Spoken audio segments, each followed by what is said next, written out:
ഇവനാണെങ്കിൽ ഒരു ധനികനായ അച്ഛനാണ്. ജാതിയും അന്തസ്സും നിലനിർത്താൻ വേണ്ടി സ്വന്തം മക്കളെ പോലും കൊല്ലാൻ മടിയില്ലാത്ത ക്രൂരൻ.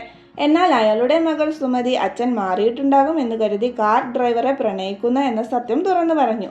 അച്ഛൻ സമ്മതം മൂളിയെങ്കിലും പിന്നീട് ഡ്രൈവറെ ആക്സിഡൻ്റാക്കി കൊല്ലുകയും ഇവളെ ഷോക്കടിപ്പിച്ചു കൊല്ലുകയും ചെയ്യുന്നു. കുറച്ച് ദിവസങ്ങൾക്ക് ശേഷം ഫോറിനിലായിരുന്ന സുമതിയുടെ സഹോദരി വരുന്നു. ഇവർ രണ്ടാളും ഇരട്ടകളാണ്.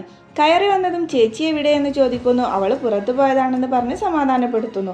എന്നാൽ കൂടെ വന്ന സായിപ്പത്തിക്ക് ഭാഷ അറിയില്ലെന്ന് കരുതി ഈ കൊലപാതക വിവരങ്ങൾ വീട്ടിലുള്ളവർ സംസാരിക്കുന്നത് അവൾ കേൾക്കാനിടയായി.